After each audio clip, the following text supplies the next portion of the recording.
بسم اللہ الرحمن الرحیم۔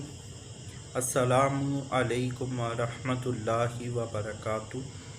میں ہوں آپ کا میزبان مسعود اطاری اور آپ دیکھ رہے ہیں مسعود اطاری ٹی وی۔ آج آپ دوستوں کی خدمت میں وقت اور توانائی کے حوالے سے کچھ اہم باتیں پیش کرنے کی سعادت حاصل کروں گا، تو گزارش ہے کہ ویڈیو کو اینڈ تک واچ فرمائیے گا اور مزید اپنے دوستوں کے ساتھ ضرور شیئر فرمائیے۔ تجربات کی روشنی میں کہا گیا ہے کہ پانی سے بڑے برتن میں ایک زندہ مینڈک ڈالیں اور پانی کو گرم کرنا شروع کریں۔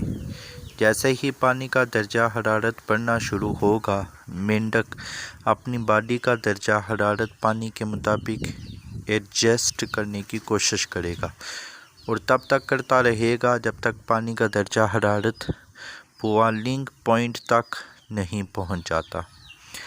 جیسے ہی پانی کا ٹمپریچر بوائلنگ پوائنٹ تک پہنچے گا تو مینڈک اپنی باڈی کا ٹمپریچر پانی کے ٹمپریچر کے مطابق ایڈجسٹ نہیں کر پائے گا اور برتن سے باہر نکلنے کی کوشش کرے گا، لیکن ایسا کر نہیں پائے گا کیونکہ تب تک مینڈک اپنی ساری توانائی خود کو ماحول کے مطابق ڈالنے میں صرف کر چکا ہوگا، اور پھر کچھ ہی دیر بعد مینڈک اپنی جان کی بازی ہار چکا ہوگا۔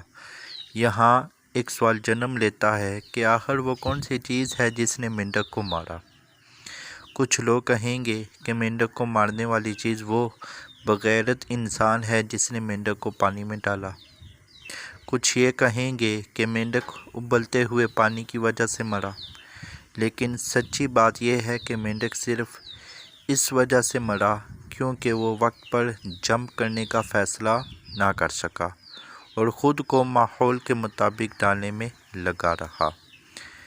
سبق: اس کہانی سے ہمیں یہ سبق ملتا ہے کہ ہماری زندگی میں بھی ایسے بہت سے لمحات آتے ہیں جب ہمیں خود کو حالات کے مطابق ایڈجسٹ کرنا پڑتا ہے، لیکن ایسا کرتے ہوئے ہمیں اس بات کا ضرور خیال رکھنا چاہیے کہ کب ہمیں خود کو حالات کے مطابق ڈالنا ہے اور کب حالات کو اپنے مطابق۔